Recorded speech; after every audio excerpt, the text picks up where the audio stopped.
Let me introduce your next speaker, and his name is Brian Rozek. He's Chief Security Officer at Alliance Data.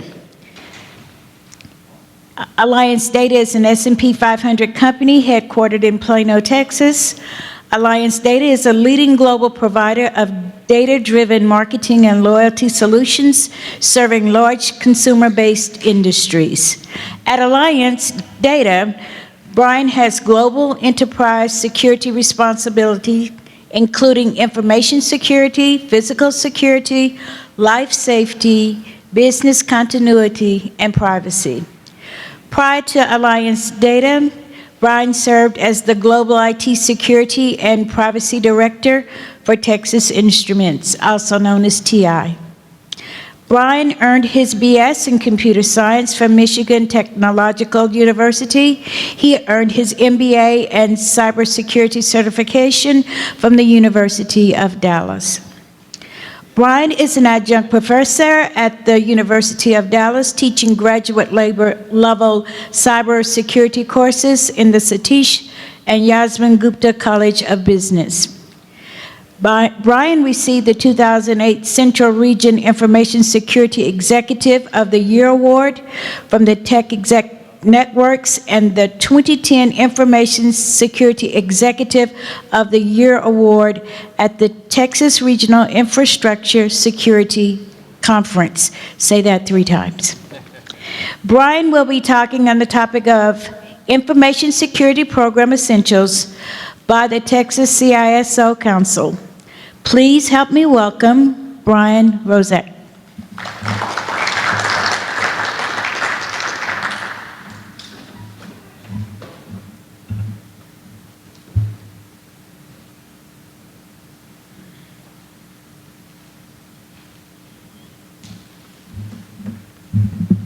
So I see one fellow University of Dallas member out here. That's good. And another one. All right.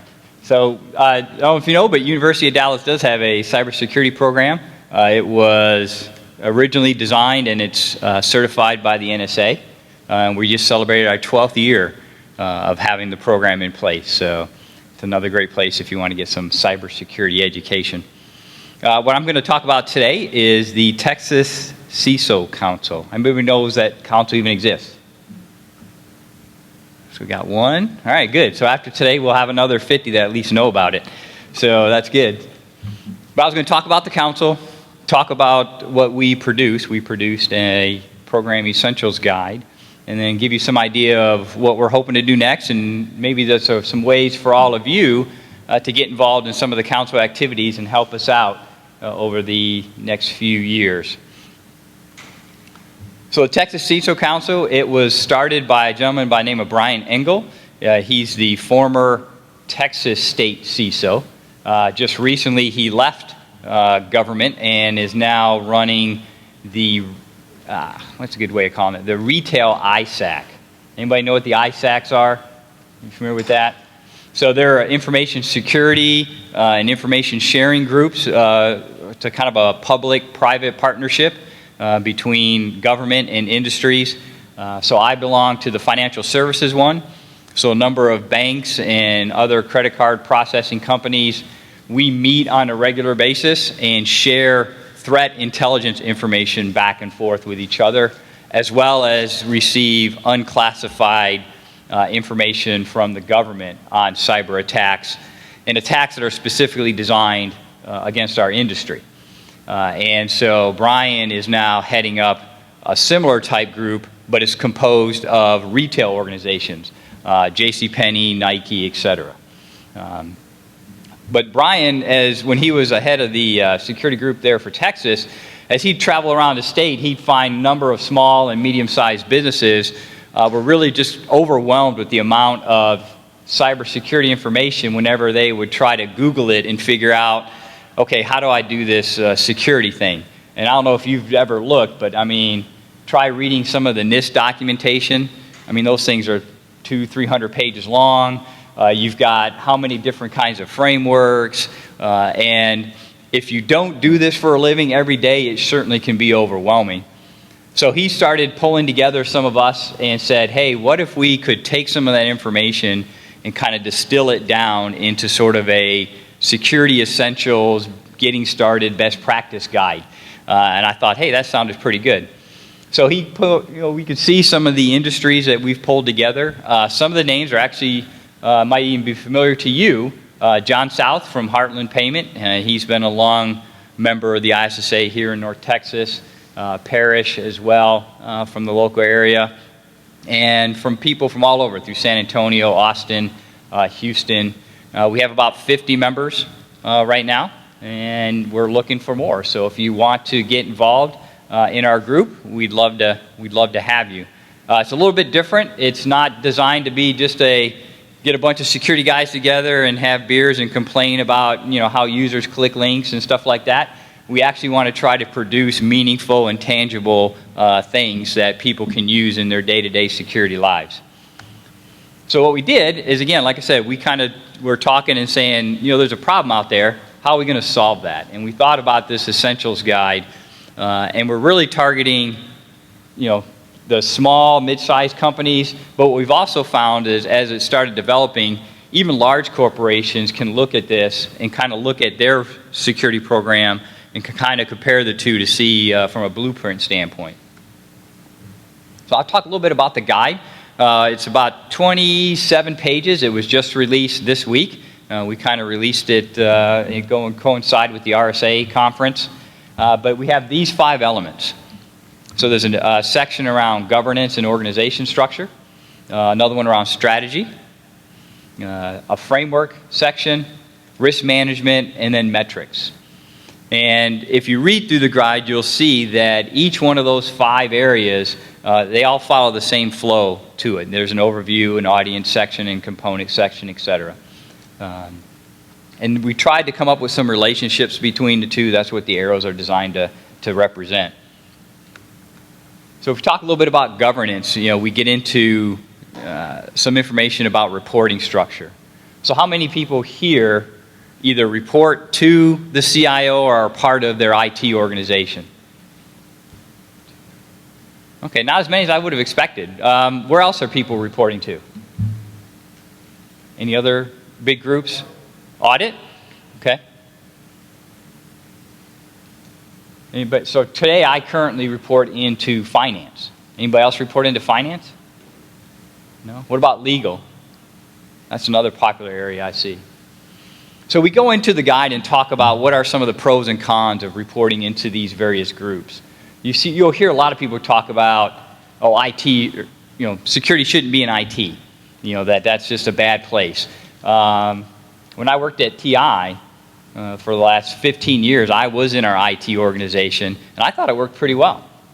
Yeah, it was a real benefit for me because in staff meetings, I got to hear about all the different activities and projects all the other IT groups were working on, and then I could say, ooh, that sounds kind of risky. I should get more involved in that project. But if I wasn't in that group and I wasn't attending those staff meetings, I would have never learned about that. So we also talk a little bit about the roles that a CISO plays. We don't go into, anybody know what mind mapping is? You heard that term? So somebody created a mind map. There's a link here on the slide to what all the different roles and responsibilities are for a CISO. So I thought that was pretty fascinating. But our guide doesn't go into that level of detail, but we do talk a little bit about some of the key skills and key activities for a security director. Then we get into strategy development, and how do you actually develop a cybersecurity strategy? And we look at it from 3 different viewpoints. So one is collaboration. Your businesses are going to have strategies every year.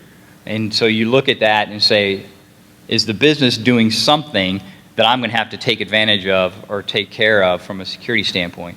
So an acquisition. So if they go out and buy another company, then you need to be involved in that and figure out what changes or what additions you need to make to your security program for that acquisition. Or IT. If you have a lot of security and your strategy is based around having strong control of your endpoints, and then IT says, hey, we're going to go BYOD next year, then that's going to also impact your strategy. The other area we look at is research. What are the new threats that are coming out? Are there any new compliance or regulatory rules that you need to follow? PCI just came out with version 3.0 this year. They're going to get a lot more stricter on internal scanning, internal network segmentation control, so that could have an impact to your security program. And then the third angle we look at strategy is really from almost like a self-assessment point of view. So if you look at cybersecurity frameworks, or maybe you have some consultant come in and do a maturity assessment of your program, he may find gaps and opportunities for your program as well. And so you take all these different factors, and the process we use is we just got a bunch of smart guys in the room, and then we just kind of ranked and discussed, and at the end out came a strategy and some priorities of top 5, 6, 7 things to work on. We tried to get a little more formal with it, assign weights and rank things 1 to 5. What we ended up finding out is just it was a lot easier if you just got a cross-section of smart guys and come to some consensus. And that seemed to work out pretty well. But it ended up being a lot more art than science. So we get into some of those details as well in the Essentials Guide on how you can organize that. Now let's talk about frameworks. There's quite a few frameworks out there. The one I'm most familiar with is the Capability Maturity Model. SEI, you go through level 1 to 5. We've worked on that. Another one that's gaining a lot in popularity based on President Obama's Cybersecurity Summit from a few months ago is that NIST Cybersecurity Framework for Critical Infrastructure. And so we talk about some of the pros and cons and how you can leverage these frameworks in your security program. Another one I've had a lot of success with, I don't know if you've heard of, is the SANS Top 20 Critical Controls. Anybody hear that one or familiar with that? So SANS puts out some really nice information and some training, and they've got a list of what they call the top 20 security controls that every organization should put in place. And they've even gone so far as to rank those controls from 1 to 20. Homeland Security and other government agencies have chimed in with their rankings and their recommendations. But it's a great way to kind of look at your security program and see how it compares to those top 20 controls. Do I have those controls in place? What's the maturity of those controls? Just because you have them doesn't mean that you're proficient with them and that they're well established in your program. And so the frameworks can play a real key role in developing your cybersecurity program. We also get into risk management.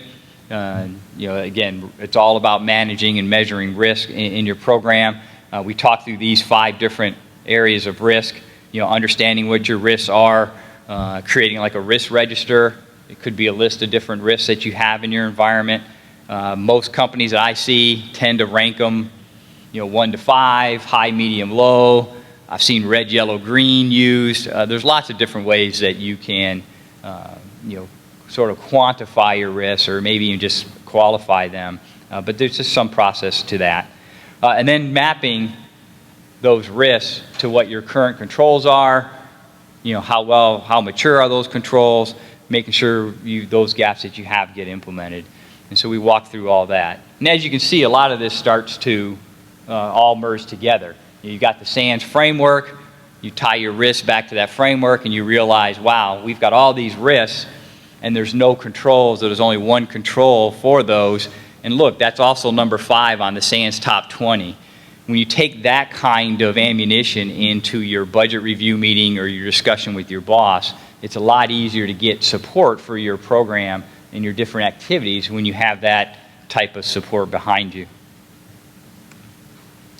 So we talk a little bit about metrics, and I thought if you weren't in here, Rob from Tenable was kind of talking about the Fitbit and the different metrics that the Fitbit provides, and then how does that compare to security. And I thought that was a really interesting comparison. The one I like to use is a baseball card. So you may look at somebody like Derek Jeter and say, is he a good baseball player or not? Or how good of a baseball player is he? And it's hard to give just a one metric answer to that. But if you look at the composite of his stats, how many hits, how many stolen bases, all these, how many errors does he make, I think you can get a pretty good feel for, the quality of play for him. And a lot is true of security metrics. you can look at things like, how many vulnerabilities did we have? How many patches, how current are we on our patches? All those types of things can come together and give you a pretty nice overview of what your security looks like. We also talk about benchmarking. I get asked that question a lot. Well, how do we compare to other financial institutions or other large companies? And that's where a room like this with your peers really comes in handy. I'm constantly, calling up my friends either at JCPenney or at Pepsi and asking them questions, things like, hey, are you rolling out disk encryption? Or what percentage of your security spend relative to your spend on IT? And they say, it's somewhere around 4 to 6%. So, okay, that's good to know. And then I can use that information to help support and bolster my security program. Some cases I may not tell my boss the exact company. They want that information to stay anonymous. But at least I can tell them, hey, I talked to 10 of my peers, and we're spending right in about the same ballpark level, and that can go a long way. And I've used this ISSA group for that same purpose as well, reaching out to my friends. So as we went through this process, we started about the end of October is when this Texas CISO Council got developed. And as I said, we just released the guide just this week. One of the things that I want to talk about was some of the things that we learned. And a lot of those lessons are the same when I was the president of this chapter from 2004 to 2008, is that, you can get a lot of good ideas in a council or in a group of security guys, but sometimes actually getting action and getting tangible results can be a real challenge. But we found that, by dividing up the tasks and getting somebody dedicated to it, that we worked a lot better. Because all of us have day jobs, other things that are going on, but having at least one or two people kind of coordinating everything and driving it helped make us a lot more successful. And then we finally got to a point where we said, we can sit here and update and refine and come up with great ideas and throw new things in here, but we finally just put a deadline in place and said, let's at least release version 1, and then we can look at what we want to do version 2 later on. And so that's kind of when you look at what's next, that's what we're setting up now. We got version 1 out there. Hopefully some of you will download that, give it a read, maybe implement a few of the items in there, and then come back to us and say, hey, here's some things that are missing from the guide, and provide some feedback to it. We're also looking at, of those 5 sections, should we go into more depth? Are there areas that you would find beneficial to have more use cases or more examples? And if so, is that an area where maybe you'd like to help and provide some of those examples and use cases and be one of the authors of maybe version 2? Or maybe we come out with a totally separate guide. I'm not sure where it's going to go, but we'd like to reach out to folks who are looking for opportunities to get more involved and try to share their security expertise with other folks throughout the state.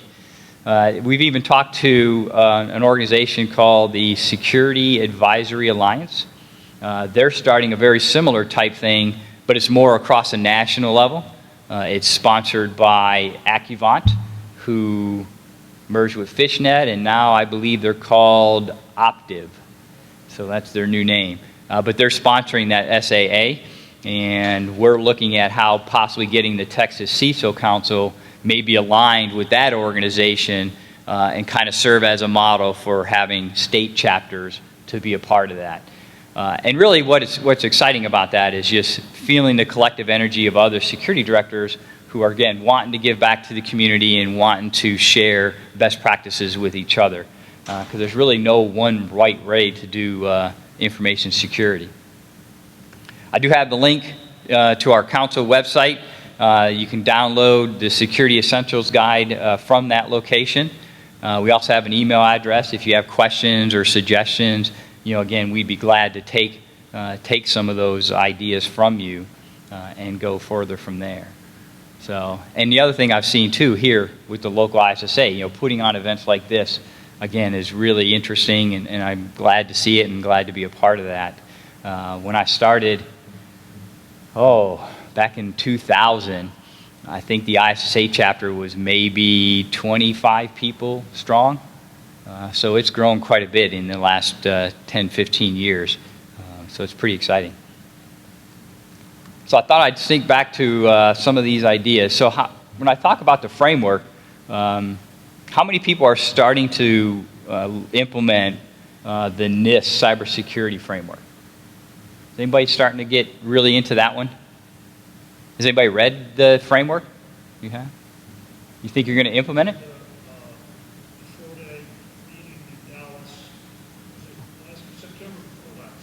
Oh, the working session. Yeah, that was back then. Yeah. I'm just a two-person shop, so Yeah. it's really academic interest. It's interesting to hear their motivations. One of the things that struck me, I asked one of his people, how much money have you spent on this process so far? But he just looked at me and said, hey, we have no idea. No. The President of the United States said all hands on deck. Give me a document and budget put out the window. So I don't have a clear sense, maybe you do, about the traction that that's getting. There were a lot of industry people at that meeting, hundreds, and you might have been there too, I don't know, and there was a lot of pushback. You know, people were really interested to understand, okay, you know, here's one more thing for us to do. And you've talked about incentives, like, you know, cyber insurance breaks, liability breaks, but, you know, we don't really see what's in it for us. Yeah. That's my sense of where the process is at the moment.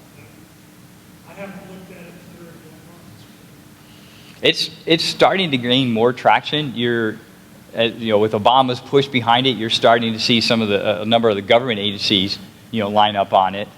Critical infrastructures are also starting to adopt it. I'm being asked by my executives, hey, is that something we should adopt and consider? A lot of what's in the framework, you know, there's ISIL standards, NIST standards that are all part of it. The real value I see, it kind of gives us a same terminology.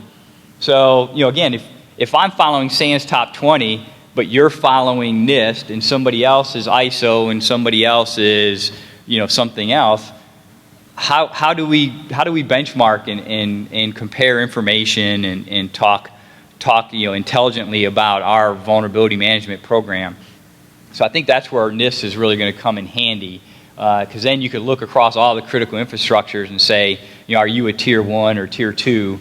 What are you doing in tier 2 to get you to tier 3, et cetera?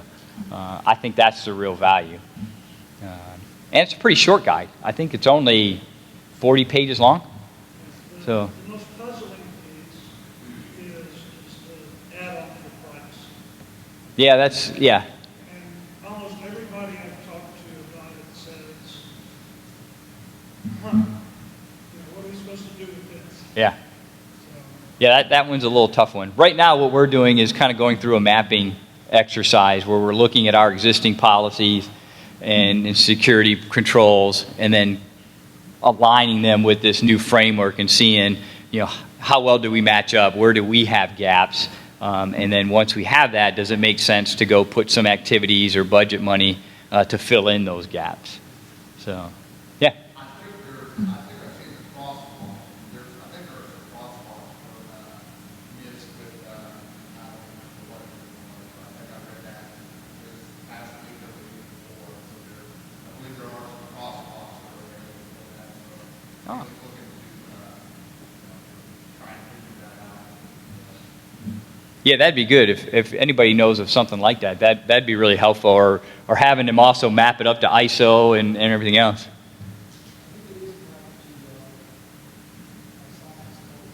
Oh, is it? ISACA's COBIT. Okay.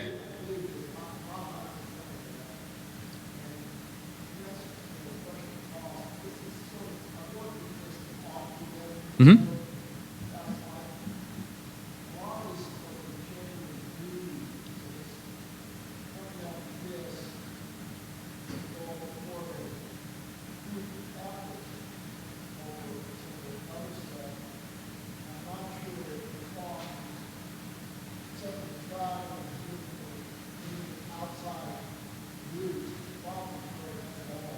Yeah.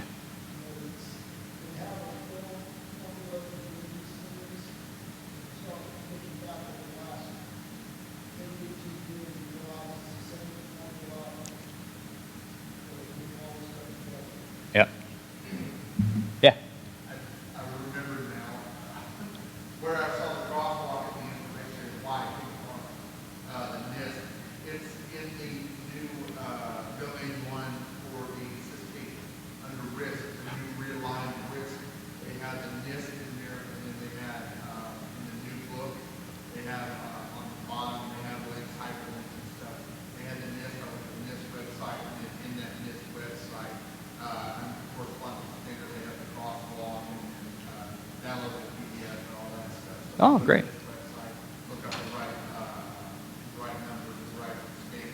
There's the crosswalk that has been important. Excellent. Thanks. That's really helpful. Yeah. Yes. One of the really interesting things you said, to me at least, is the fact that you can pick up the phone, you've got a community of peers, you can call up and you can ask questions and usually get, it sounds like, a useful answer. Mm-hmm.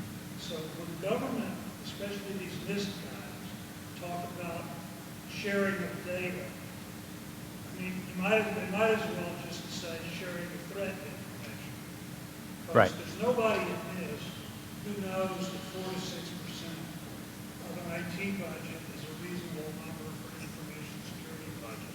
There's nobody in the government that knows about how much financial impact different kinds of things might have. And so I'd like to hear you talk a little bit just about the importance of networking, especially for people who are coming up and getting started in this field. I mean, really, conferences, people you know, people you can pick up the phone and call. And could you speak to that a little bit?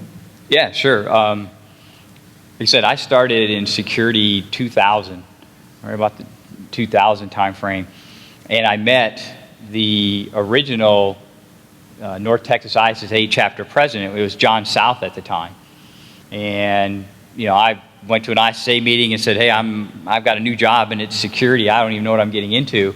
So he kind of helped mentor me and gave me lots of advice, and I still meet with him on a monthly basis for lunch, and we've got a really real strong friendship there.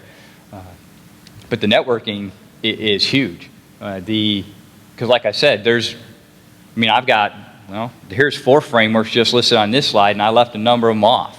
So again, how do you know which one to pick?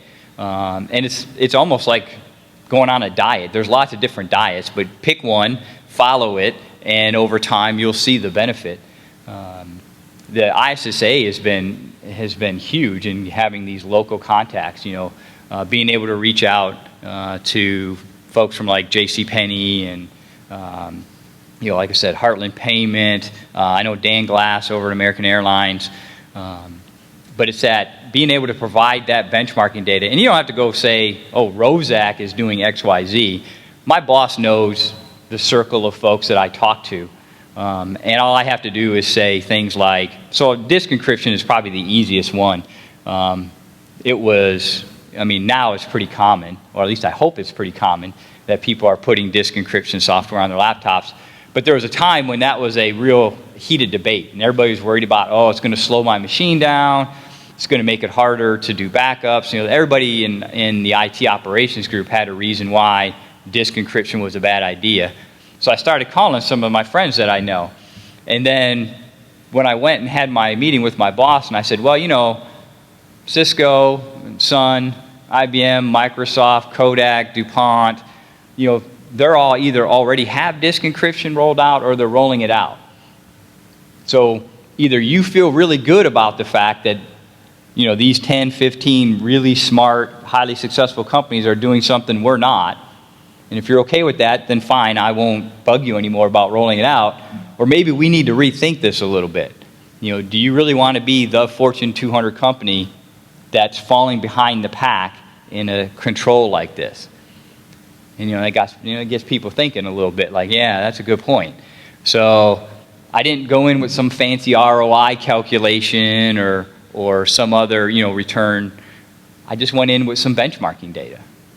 And you can't get that from reading a white paper. That's something you've got to reach out to and build that. And the way you build that network is at places like this. You share business cards with each other, you grab each other's email, and you call up and talk to each other once in a while, or you meet up at the ISSA meetings and you share information. But I think that's the key. You got to be willing to share. You can't just consume, right? You also have to give out information. And there are times where I'm the one leading the pack. And so they're calling me going, hey, I want to try to get this project justified. You got any ideas?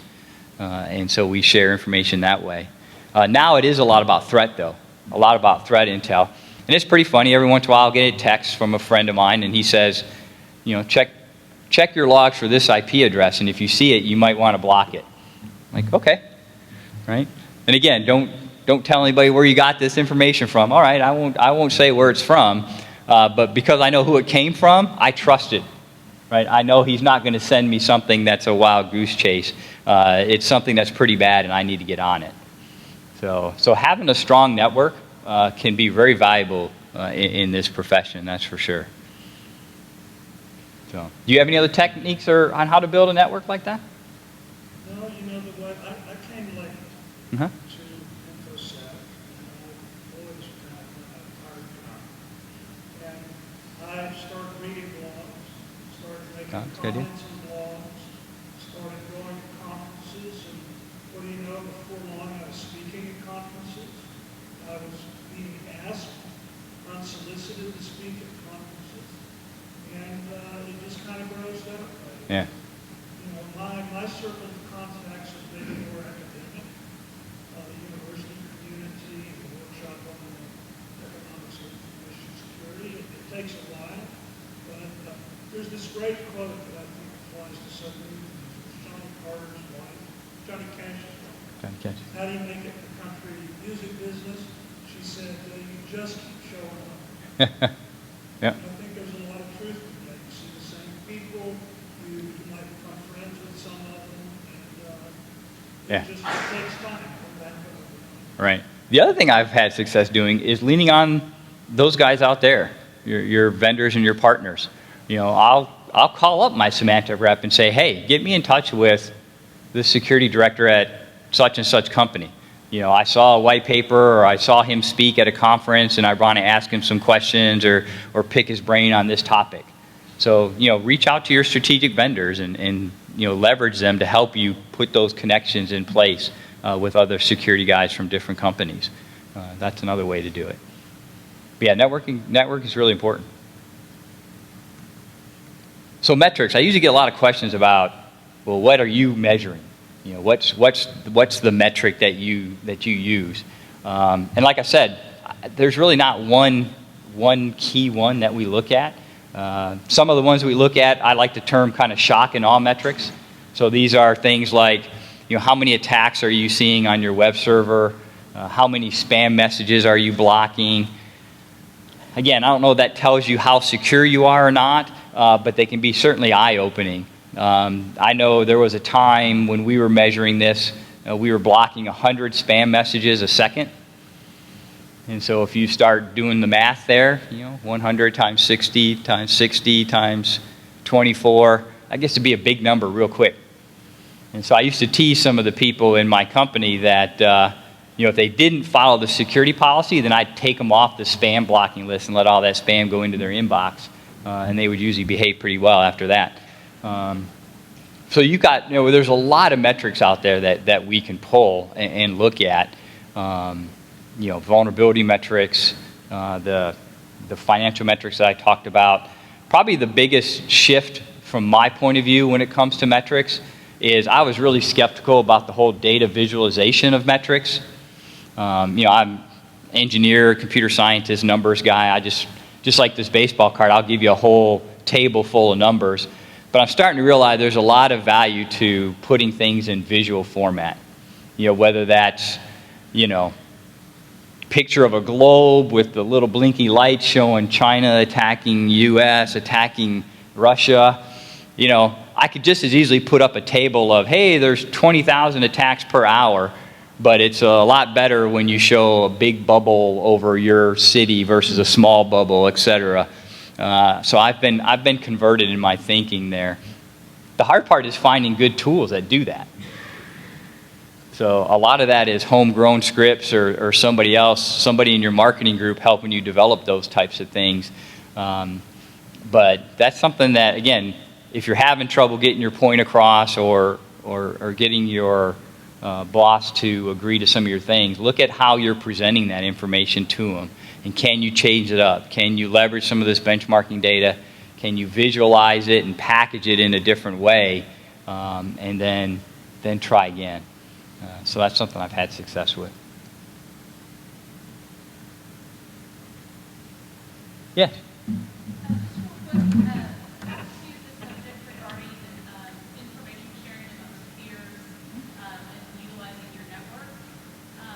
just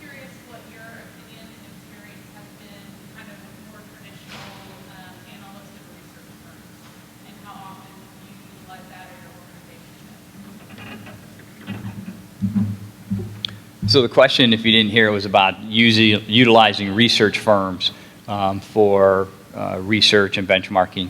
Sure. We leverage quite a few different organizations. IANS is one group that we've looked at. Forrester is another really good one. And they all have their, I mean, Gartner, everybody's heard of the Gartner Magic Quadrant. So if you're looking at tools, that's a good one to get at. And also look, because some of these research companies have security silos in them. So I know Forrester has what they call a Security and Risk Management Council. And so in addition to just getting their traditional security risk research from their analysts, they also bring all of these security people that are part of their council together for, once a year for meetings like this and sharing information. And that's also another good way of, talking to my Forrester rep saying, hey, I heard that Kodak just joined the council. Can you connect me to that person? And so, yeah, we leverage them quite a bit. The only difference there is it costs money. So, if you don't have a large security budget, it can be tough to take advantage of some of those organizations. But if you have it, then definitely leverage it, especially if your company has a corporate subscription or something like that already. Definitely take advantage of it. So. If anyone doesn't know about it, a lot of people have written down it's kind of a quiet list, but there's a security metrics mailing list, which I'd highly recommend taking a look at. It's very, very math focused, but you get your Dan Gears in there, you get some really smart people, Gunnar Peterson, and you can interact with them. I think that list needs a lot more people talking about it. So if you're really interested in metrics, and there's a lot of talk about, I know you're a fan of how data reaches the next stock price. Gunnar Peterson is one of the funnest guys talking on that topic, right? Well, you took the words right out of my mouth. I was going to say something about security metrics. Yeah, it's a great list. So I recommend that. It's kind of hard to, sometimes it's so deep in the math that it's hard to extract that and say, Oh, come on, it's not that deep into the math. for me it is. Sorry. So maybe I'm a little math kind of. Yeah. There's another great source too. It's called the Society of Information Risk Analysts, CIRA. It was started by Alex Hutton, who's got a pretty big name. Oh, yeah. In the community. Hubbard, How to Measure Anything, is active. I'm pretty active in that list. So Society of Information Risk Analysts, mailing list. Also, there's an annual meeting, which last year was just fantastic. Nice. So there, I guess one of the things I'd like to follow on the response, I would encourage people not to be shy. Right. Always be respectful. Not everybody in our community is respectful. And to me, that's a disappointment. That if people will be respectful, approach people, not be afraid, and we'll find that opens lots of doors. Yeah, absolutely. And not everybody's able to share. You have to be sensitive to your company culture. Some companies promote people going out there and speaking at conferences and writing articles and blogs and sharing information. But there are other companies that are very hesitant to talk about their security program and their security controls. So, I wish some would be more open. I wish actually the government would be more open. One of the challenges that we have with some of these ISAC groups is I only get access to unclassified information. All the good stuff is classified. In fact, I'm probably going to get information from Bank of America or American Express about attacks quicker than I'll ever get it from the government. So there is talk, though, at government levels about streamlining that process for getting people access to classification information, or maybe coming up with almost a hybrid level so that, I may not be fully cleared for all information, but can I at least get cleared to cyber threat intel and get it through that ISAC organization. So I'm starting to hear some talk that they're trying to make some improvements there, but we're just not there yet. And again, speaking to networking, I mean, I didn't even know about that group, the CIRA group. So that's a new one for me. So I'm going to go back home tonight and check that one out. That's the other great thing about networking is I get tips about, hey, have you seen this blog? Have you read this book? You know, have you seen this mailing list? Because, like I said, nowadays it's just so much to try to keep up with.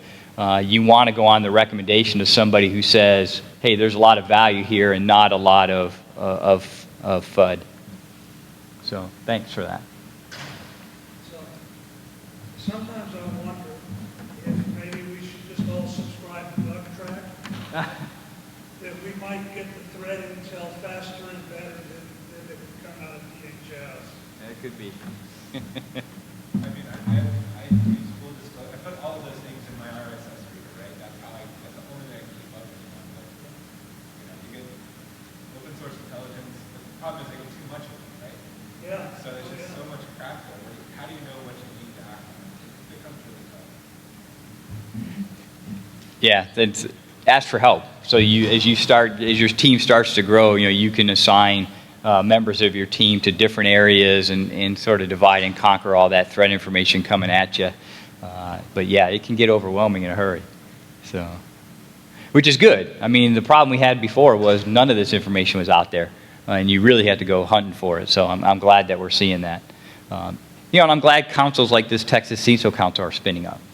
You know, you've got more opportunities to get involved and to talk with other people who've been doing this for a long time. Because again, you know, I know John South. Like I said, that guy's brilliant when it comes to security. I mean, he's also a professor, and you know, I've learned a lot from him. And I'm glad he was gracious enough to take his time, his personal time, and really help me out. So, yes, sir. Which is the biggest challenge implementing some of these frameworks like PCI, 3.0, I know you sound like that, but more common interconnection, but you see it more as far as personnel, knowledge, So with specifically from 2 to 3.0, it's the biggest challenge was them turning up the heat on some of the segmentation rules. You know, they've always said, you know, you got to segment your network, but what does that mean? So now they're starting to be a little more prescriptive. With any of these frameworks and with any of the controls, my experience has been the biggest challenge is just doing it every day correctly. It seems like we're very good at rolling things out initially. You know, we'll have a big project and a lot of focus on, pick something, you know, next generation firewalls. And we get them all rolled out to 80% of our environment. And then the next project comes along, or, you know, there's some job rotations, and then it just sort of starts to dwindle. And then 3-4 years later, we come back and go, wow, this next generation firewall is a bunch of junk. It's trying to keep the day-to-day stuff running on a regular, consistent basis has been my biggest challenge. And I think it's the same thing with PCI. When people are focused on it, everything goes well. And then when they get their PCI certification, they kind of do the, glad that's over with. They go to the next project, they forget to scan, they forget to remediate, or I'll remediate that next month because the pressure of that audit guy coming in is 6-8 months down the road. Is there anything else? Houston, do you have anything else out of PCI 3.0 you think we'd have to worry about?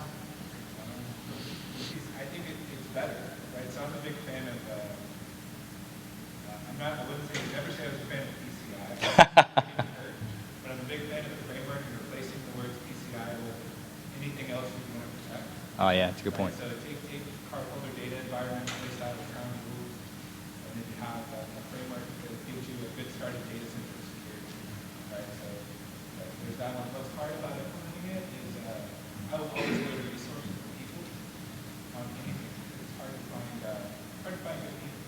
And it's hard to find people within your organization that are outside of security compliance and auditing that want to care about it and more than just that audit. Right? So it's time to get past the audit, almost including your auditor, USA or ISA. They just want to get audited, get out of there, get out the door, get paid. I think the new 3.0 is going to be better because it validates your segmentation. Your pen tests are going to need to be more proper. We'll see how that turns out. But I guess I'm probably more PCI centric on some of those rules. I've been through ISIL audits as well.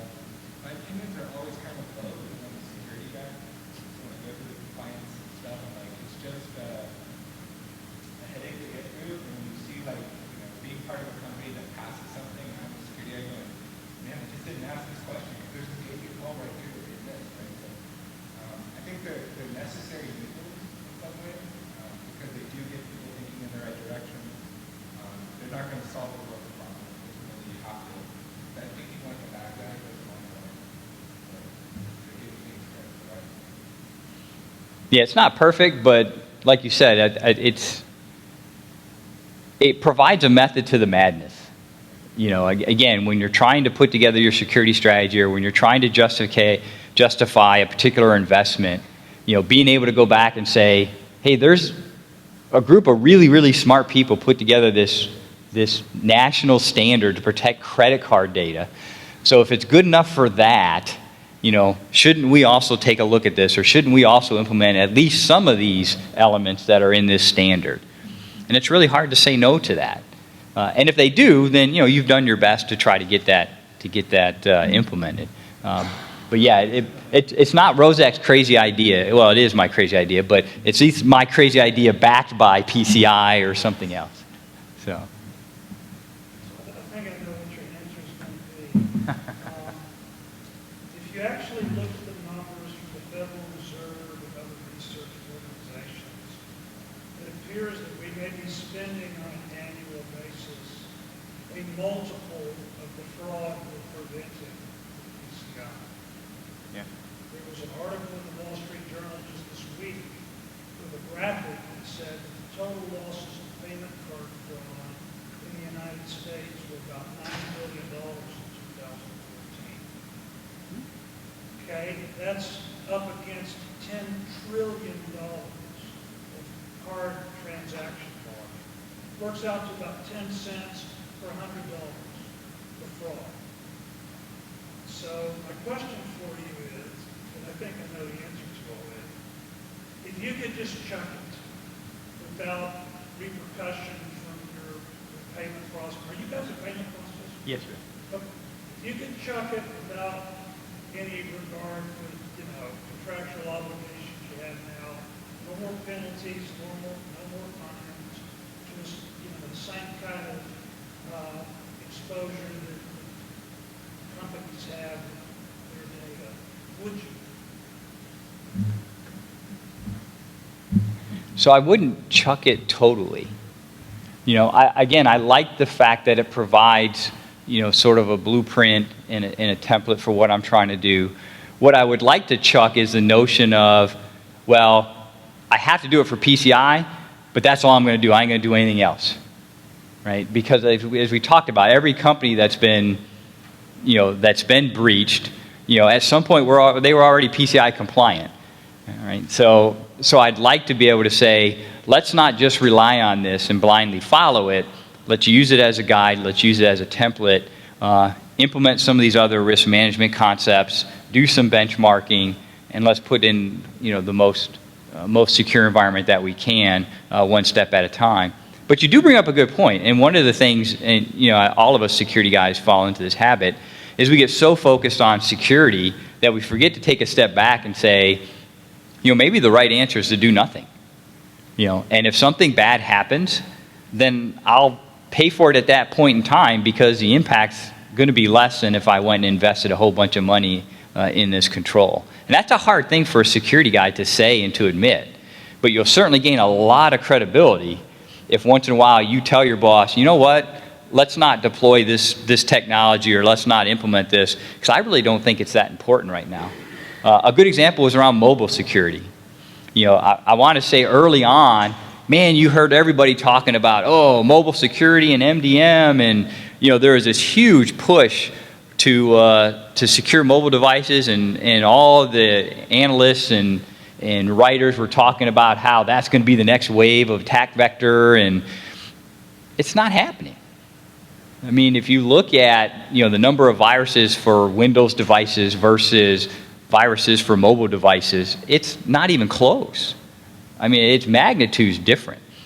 And I've yet to hear of a company that got hacked by a hacker through his phone into your environment.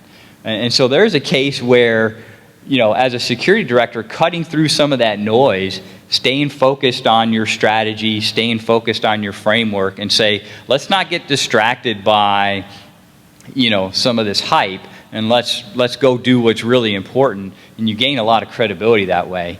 And again, networking helps with that too, because a lot of us were talking in a room one day and they're like, hey, are you deploying this? And we're all going, no, I ain't deploying any of that. I'm like, huh, okay, that's interesting to know. Is that the answer you thought I was going to give?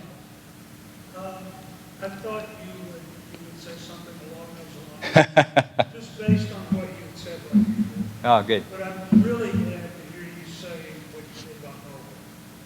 I think it might be in the current Verizon report that just came out, maybe I'm just recollecting, but they say rather emphatically, mobile threat vectors are a non-issue. Yeah. Yeah, most. Just wait, 2016. That's right, it's coming. No, most people I know use it for email and calendaring, and it's like that's not. Let's not get too excited. I got plenty of other things to get worried about than that. So. Any other questions or discussions? This is really good. I appreciate all the interaction and the feedback. Again, this is what I was hoping would happen, and I didn't want to just sit here and talk about the council, all 55 minutes. So I'm going to hang around for the rest of the day. So if you got any other questions or want to grab my contact information, I'm happy to share it with you. And again, let's keep the network building going. Thanks.